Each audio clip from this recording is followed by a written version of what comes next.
Et bonsoir à tous, j'espère que vous allez bien. Bienvenue sur la chaîne de CryptNab. On est aujourd'hui le 30 octobre 2023, il est 11h23 exactement au moment où je tourne cette vidéo. On sort d'une semaine verte, de chez Verte, on le voit ici avec des prices en 7 jours, donc de 4%, 3%. On a quand même des trucs intéressants, bon voilà, on a des trucs un peu chelous qui prennent 83% aussi. Euh, Ce qu'il faut regarder, c'est que globalement, on est en green, sauf certaines alts qui n'ont pas réussi à sortir leur épingle du jeu pour l'instant. Mais globalement, voilà, on commence à avoir des performances intéressantes sur les altcoins. Dites d'un pump Bitcoin, hein, par contre, on ne peut pas parler encore d'alt season. On n'a pas vraiment eu de baisse de la dominance de Bitcoin. On va y revenir tout de suite.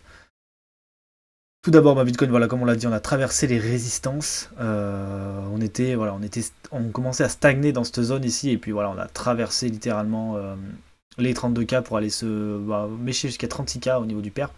Au niveau du spot, voilà, 35 000. Donc c'était un petit peu l'objectif. Il fallait de toute façon, quand on arrivait dans cette zone-là, il fallait qu'on traverse tout simplement, parce que si on n'allait pas au moins jusqu'au 32K et plus, ça voulait dire qu'on allait se retourner globalement, puisqu'on était dans une zone clairement de rechargement pour les vendeurs. Cependant, ils ont peut-être rechargé, mais ils se sont fait traverser, donc ils se sont fait bien liquider sur cette mèche, donc des millions de dollars de liquidation bien entendu ont eu lieu. Pour l'instant, du coup, depuis cette, forcément, on a traversé, donc on a eu besoin de respirer. Donc pour l'instant, on est en train de stagner, hein. On a créé un range, hein, tout bêtement. Un range entre, on va dire, grosso modo, cette zone-là, les 35 000 pile poil, c'est sur le perp, hein, bien sûr, les 35 000, et en dessous, on va partir sur, on a une bonne zone de rachat quand même ici, au niveau des 33 570 à peu près. On voit pourquoi la zone de rachat, tout simplement, vous voyez des bougies là, hop, elles se font ravaler tout de suite, donc il n'y a pas de corps en fait en dessous de ce point. On va se mettre pile poil sur le point bas, 33 600. Signifiant qu'en fait, lorsqu'on arrive dans ces zones de liquidation, certainement, il y a des acheteurs qui se présentent et qui rachètent. On voit aussi sur le spot, hein, pas de problème. Donc voilà, c'est assez intéressant de voir ça. Et donc en gros, pareil, la zone, je l'ai mis peut-être un poil haute, puisqu'on n'a pas de, on a des zones de corps ici. Donc après, on a en 1 heure, en 4 heures, on pourra affiner, etc. Mais grosso modo, voilà, les 34 800, 33 600, c'est notre range à l'heure actuelle. Qu'il va falloir savoir exploiter. On risque d'avoir pas mal de liquidation dans les deux sens, je pense, là pendant un moment, pour respirer. Pourquoi je dis ça? En fait, si on regarde les charts de liquidation, on voit que, vous voyez clairement, il y a les deux côtés qui jouent leur rôle, avec toutes les liquidations en vert en dessous du prix, tout simplement. Toutes les liquidations vendeuses en haut du prix, au-dessus du prix. Et en fait, on voit qu'il y a une belle bagarre. Court terme, on voit qu'on va certainement aller chercher les 35 000. Pourquoi? Parce qu'il y a vraiment un énorme amas de vendeurs. Donc ça serait pas étonnant qu'on aille les chercher, tac tac, et que tout simplement on aille, comme on sera allé au-dessus de ce point-là, qu'on fasse un retour sous les 33 200 à peu près, pour venir mécher et ensuite chercher tous ces acheteurs-là. Donc voilà, un setup par exemple de short à l'heure actuelle, ça serait quelque chose comme ça, certainement. Oula, c'est un peu chelou leur outil. Ça serait plutôt quelque chose comme ça, donc acheter dans la zone de liquidation, hein, tout simplement. Prendre un peu de marge, peut-être aller chercher les autres liquidations un peu plus haut, mais voilà, il y a deux zones. C'est soit on achète ici, soit on achète sur la liquidation la plus haute. La liquidation la plus haute, elle est à 36 000 au niveau du perp. Pour revoir 36 000, il faudrait quand même une autre bougie de liquidation un peu intense, puisque quand même ça fait un gros mouvement aussi. Et sinon, voilà, vous avez quelque chose comme ça. Et puis ensuite, pour votre reward, tout simplement, aller chercher les liquidations des acheteurs au niveau des bougies du bas, donc là où il y a un petit peu d'amas. Donc voilà, tout simplement, voilà, vous voyez, ici ça fait quelque chose comme 2,30. Ça peut être un setup intéressant à prendre ou pas. C'est à vous, ça sera à vous de juger sur le moment. Parce que ce qu'il faut aussi, c'est voir des faiblesses s'instaurer dans ce sens-là, parce que si on commence à liquider et qu'on refait une bougie comme ça, on peut très bien traverser et aller taper je sais pas, les 40 000 par exemple pour liquider un maximum de monde.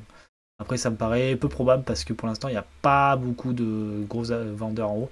Par contre, on voit qu'on a accumulé des beaux acheteurs, notamment une belle ligne jaune à venir chercher ici, au niveau des 33 000 dollars. Donc voilà, pour l'instant, on va se calmer. Ce qu'il faut regarder à l'heure actuelle, c'est est-ce qu'on va avoir pendant ce range une alt season. Pour regarder, il y a deux solutions. Tout d'abord la Bitcoin dominance. Donc là, on est en 1 heure, on va se mettre en daily. Pour l'instant, voilà, vous voyez, elle a tracé vers le haut, c'est normal, il a pumpé un petit peu tout seul Bitcoin. Et là, ce qu'on aimerait voir, c'est un retour baissier de la Bitcoin dominance, peut-être pour aller combler ce creux et donc jusqu'au 52% à peu près. Ce qui nous permettrait d'observer certainement une dominance d'Ether, parce que pour l'instant, il est en train de se retourner tout doucement Ether. Mais là, clairement, il a cassé à la baisse en fait son range qu'il avait instauré comme il avait fait ici. Donc peut-être que nous aurons une possibilité d'avoir un retour haussier jusqu'à la zone rouge. J'y crois pas trop parce que ça voudrait dire quand même qu'on est sur un long moment ou sinon il y aura vraiment des grosses bougies vertes qui vont s'enchaîner. Dans ce cas-là, bah, on devrait voir un Ether qui continue son pump. Donc là, à l'heure actuelle, je crois qu'en une heure, lui, il a décidé voilà, d'aller liquider. Donc c'est ce qu'il a fait, vous voyez, il a liquidé les points. Donc c'est assez intéressant de voir ça.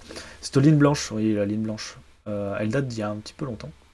Vous voyez qu'elle date c'est les deux derniers points hauts. En gros, grosso modo, j'en avais fait deux pour un peu checker qui ont bien fonctionné. Et là, il y en a une qui est hyper importante, c'est celle-là. Et celle-là, on est juste en train de la tâter. Donc il faudra vraiment du volume pour la casser en espérant qu'elle tienne en support par la suite. Niveau des terres. Mais voilà, donc pour retenir, pour avoir une altcoin season, il faut déjà que Ether lance le train. Et pour qu'Ether lance le train, il faudrait qu'il pump plus sérieusement que ça vers le nord, au détriment de Bitcoin qui lui pumperait peut-être un petit peu ou ne pumperait pas. Donc ça c'est déjà vu hein, bien sûr, c'est ce qui amorce bien sûr les zones d'alt season, donc c'est ce qu'on souhaite observer à l'heure actuelle pour voir des PF un petit peu s'enflammer au niveau des altcoins. Je pense notamment à EGLD qui a fait enfin un premier W weekly potable depuis le bear market, hein, puisqu'il n'en avait pas fait encore. Donc grosso modo, il avait fait des espèces d'oscillations. Ici, il avait tenté de vouloir en former un, mais il avait raté. Et enfin, on a un W weekly sur Elrond. Donc, comme certains aiment le rappeler, c'est pas parce qu'il y a un W weekly que forcément on va pumper. Mais en tout cas, c'est intéressant de voir qu'il y a une zone support qui s'est créée ici. Après, elle est convergente avec un prix du Bitcoin qui a pumpé, d'accord. Donc ça peut être aussi allié au fait que voilà, Bitcoin a pumpé, donc forcément il a pump. Mais en tout cas, on avait tous les signaux, c'est-à-dire divergence ici.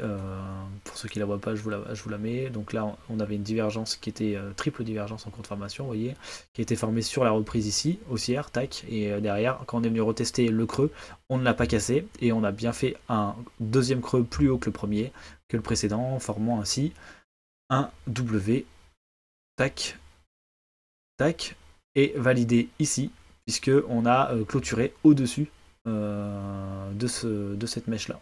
Donc, hop, je vous mets en détail. Voilà. On a clôturé au-dessus de ça, vous voyez, dans cette mèche. Donc, si je le mets en weekly, vous le verrez encore mieux. Tac. Donc, c'est le signal important pour Elrond sur la semaine précédente, qui a amorcé peut-être un début de retournement, sachant qu'il y a eu une annonce, je crois, de Launchpad, il y a eu une annonce de pas mal de choses, donc ça peut aussi aider, mais vous voyez, les dernières annonces de Launchpad, elles ont fait des V-bottom, mais pas de W, donc pour l'instant, ça veut dire qu'il était commencé à être construit, et donc c'est intéressant de voir quelque chose comme ça se former sur Elrond, notamment, qui était un petit peu aux abois depuis un moment. Revenons à nos moutons avec l'order flow, on va regarder ça tout de suite, pour se dire quelle direction le marché peut-il prendre dans les prochaines heures, les prochains jours, puisque c'est l'objectif. Donc déjà, je vous ai parlé de ce plan-là, il y a un autre plan, bien sûr, qui est assez logique, qui est ici. C'est vraiment pas fou leur système à eux, là. Donc on va faire un truc comme ça, hop. Voilà, il y a un autre système qui est ici, c'est d'acheter donc dans cette zone de creux. Alors, on va prendre un petit peu de marge par contre à l'achat, parce que moi je vais même aller jusque là, vous voyez, pour dire qu'on vient liquider fortement. Voilà, je sais pas. Je le mettrai par ici. Je prendrai un peu de marge par rapport au très jeune qui est la zone d'achat importante. D'accord. Donc je ne me mettrai pas au-dessus, je me mettrai en dessous plutôt. Et ensuite, je viserai le haut du range. Puisque bien sûr, si on a un pattern, si on arrive en bas, je peux dessiner ou pas? Grande de chart. Ok, ok. C'est assez violent comme truc. En fait, ça suit ma souris. Alors, est-ce qu'on peut l'enlever? On peut pas l'enlever, c'est un peu naze. Je fais CTRL Z. Ok, c'est un peu de la daube. Bref, si on a... Je vais retenter. Ouais, en fait, ça crée au fur et à mesure. Bon, bref, si on a quelque chose comme ça, c'est-à-dire on a une réintégration du range, on ira certainement en haut du range. Et ça, c'est le point important pour... tout simplement pour avoir une phase haussière, une position longue, donc qui irait de... Eh ben, dis donc, c'est vraiment pas un outil très pratique. Voilà, qui irait du bas du range au haut du range, donc ça fait un peu le chabouille son truc là, mais t'as quelque chose comme ça, vous voyez, on tiendrait un 2, 2,30, entre 2 et 2,50 grosso modo de ratio ici qui s'affiche, donc c'est assez intéressant d'avoir quelque chose comme ça pour du trading. Par contre, voilà, ce qu'on aimerait observer, c'est quelque chose d'intéressant sur l'order flow pour avoir quelque chose comme ça. À l'heure actuelle, Bitcoin, c'est pas ouf. Donc déjà, on a un retour dans des spreads positifs. Ce qui n'est pas forcément quelque chose qu'on veut voir pour avoir une continuation haussière. Hein. Pourquoi? Parce que tout simplement, ça veut dire que le sentiment est plutôt bullish sur le marché. Donc voilà, ça c'était pour parler du spread. En fait, pour parler de comparaison avec 2017, on est avant, grosso modo, on est avant le Covid, vous voyez, où on a commencé sur notre phase haussière, on a commencé à avoir des spreads positifs, donc on a profité un petit peu, on a continué. J'ai pas d'antécédents sur les open interest, etc. pour comparer, mais en tout cas, c'est quelque chose qu'il va falloir gérer correctement pour faire attention en tout cas sur nos positions actuelles. Hop, je vais l'enlever là pour simplifier le tableau. Et en une heure, par contre, voilà, on avait quelque chose d'intéressant, c'est que là, les shorters se montraient sur Bitcoin et ils se sont fait rincer. On le voit sur l'énorme bougie de fermeture de l'order flow qu'il y a eu avec des liquidations short. On a pas mal liquidé de shorters, donc c'est normal d'avoir un retour positif du funding. Par contre, on l'a gardé. Avec un petit peu des positions qui s'ouvrent, qui se ferment. On sait pas trop, on connaît pas trop la position au niveau de l'open interest, au niveau de l'order flow, en tout cas des baleines sur Bitcoin. On connaît pas trop leur position, tout simplement parce qu'elles se sont fait liquider, pas toutes, et il y a une stagnation de l'order flow et du funding, donc on reste quand même sur un funding qui est plutôt en balance acheteuse à l'heure actuelle sur les baleines de Binance. Par contre, voilà, si on a une observation à faire, c'est que de toute façon c'est toujours des si on a notre retour en haut du range, comme on l'a dit pour les liquidations, et qu'on a un enfoncement du funding, du ratio long avec une augmentation des open interest, c'est qu'on aura certainement un retour dans la zone ici, suite à ce pump. Pourquoi on aurait une liquidation qui viendrait au niveau des longues ici, dans cette zone? Ça c'est vraiment bouillat, c'est pas terrible leur outil. Pourquoi on aurait ça? Tout simplement parce que au niveau des altcoins, par contre, on est sur le plus haut, tout simplement, au niveau des open interest, donc des positions ouvertes sur les altcoins, hors Bitcoin et Ether, du coup, pour les altcoins. On est sur le plus haut depuis un gros moment, puisque la dernière fois qu'on a eu un OCO, c'était en avril, et derrière, on a eu une baisse significative pendant plusieurs semaines, avant d'avoir une réhausse, et la dernière chute radicale, on va dire, qui nous a fait un petit peu peur à tous, c'était la chute jusqu'aux 25 000, et là on avait pareil, on avait à peu près le même nombre de positions ouvertes. Grosse différence, c'est que là le funding est largement positif au niveau des alts, comme il l'a été en avril. Donc on pourrait imaginer déjà une première étape, c'est la stagnation, et pourquoi pas un retour baissier pour la validation du support, se trouvant ici maintenant. Hop, ici on a un beau support qui s'est créé au niveau des 31 000 $ à peu près, hein, c'est grosso modo, parce que c'est toujours une zone, je vous le rappelle, donc là je vous ai mis un gros trait, donc pourquoi ne pas avoir quelque chose qui ferait quelque chose, hop là, lève-toi, merci, qui ferait quelque chose comme ça, pour valider ce support et surtout liquider ces alts où il y a pas mal de gens qui rentrent en position longue sur les altcoins à première vue. Bien sûr ça a balancé avec le fait qu'il y a eu beaucoup de liquidations, mais vous voyez ici sur les dernières heures, on a une hausse des open interest avec une hausse du funding. Donc là, c'est parlant tout de suite, il y a du long qui se met en position sur les altcoins, et c'est rarement des baleines qui font ça. Ça s'expose pas beaucoup aux altcoins, d'accord, donc c'est plutôt des retail comme nous. Dans ce cas-là, c'est plutôt signe d'une faiblesse au niveau du cours, puisque ça veut dire qu'on pense que ça va continuer de pump, donc on souhaite se faire un max de thunes, et pour ça, forcément, on achète des altcoins, et c'est le gros danger à l'heure actuelle de la mise en place, donc pourquoi pas faire quelque chose comme ça, donc pour accentuer le mouvement et aller liquider au moins dans un premier temps ici, voire un peu plus bas pour vraiment faire peur sur les alts.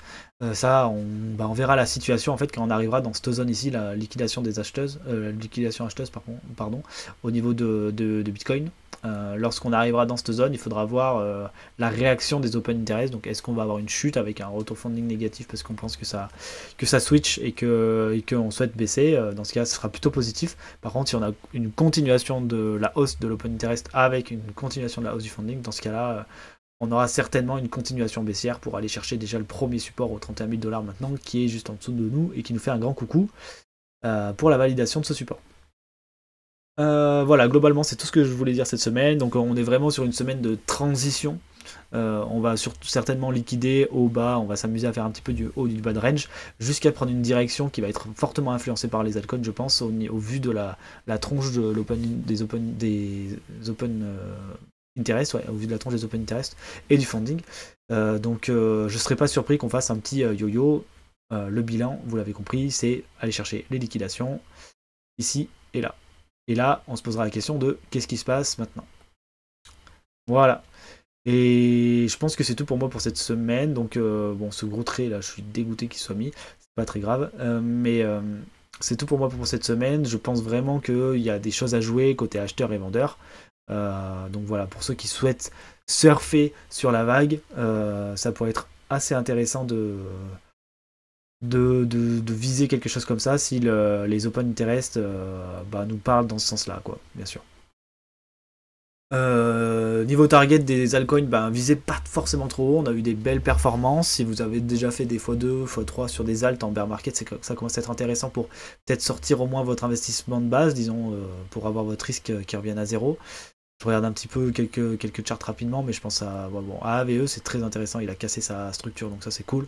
AAV qui avait une structure de compression et qui l'a cassé par le haut, donc pour l'instant c'est plutôt bullish avec une target assez haute à 150$. Voilà, on a des retours, vous voyez, à XS, là, pour ceux qui se sont servis à 4$. Bon, voilà, lorsque on poussera correctement dans ces zones-là, peut-être penser à sortir votre risque. Ça pourrait être un minima. Ceux qui sont dans BGB, vous voyez, on a une reprise haussière, donc ça, c'est vraiment cool. Donc, peut-être pour avoir un nouvel ATH. Dans ce cas-là, on pourrait avoir une belle poussée haussière, surtout s'il y a du FOMO qui s'installe. Donc, si vous êtes rentré dans les zones des 20 centimes, etc., il va peut-être falloir commencer à prendre des bénéfices, même si vous avez déjà pu en prendre précédemment. En fait, ce qu'il faut se dire, c'est que là, on est un peu en attente de la direction de Bitcoin parce que les altcoins risquent de pumper quand c'est comme ça, quand elles ont un peu de liberté. Mais par contre, si Bitcoin décide de partir à la baisse, dans ce cas-là, ça sera la souffrance. Voilà. Et pour Atom, encore une fois, très belle réaction d'Atom sur son support vert qui avait déjà fait office. Donc, en fait, c'est les anciens. On va dire les anciennes résistances des W qui s'étaient formées ici. Vous voyez, on en a déjà parlé. On en a déjà parlé puisque voilà, on a observé quelque chose ici lors des cours du lundi soir. Et en fait, on a vraiment ce support, pardon, maintenant, cette ancienne résistance, qui a fait office une fois ici sévère et deux fois ici. Donc maintenant, ce qu'on aimerait observer, c'est un W qui se forme. Donc peut-être avec un retour dans la zone verte, mais sans casser son plus bas, pour partir sur un beau W qui puisse nous emmener voilà, vers des nouveaux sommets pour Atom. Voilà, je vais clôturer cette semaine bilan avec 18 minutes de live, c'est déjà pas mal. On se retrouve ce soir pour ceux qui veulent à 20h30, de 20h30 à 21h. À 21h, il y aura une Amadi Block sur le serveur de Crypto Academia, donc n'hésitez pas à venir participer pour peut-être gagner l'un de leurs NFT à 0.3 ETH quand même. Et donc, je vous laisse là-dessus, on se retrouve tous les jours sur les réseaux, et sinon lundi prochain pour la prochaine vidéo. Allez, passez une bonne semaine, ciao, bye.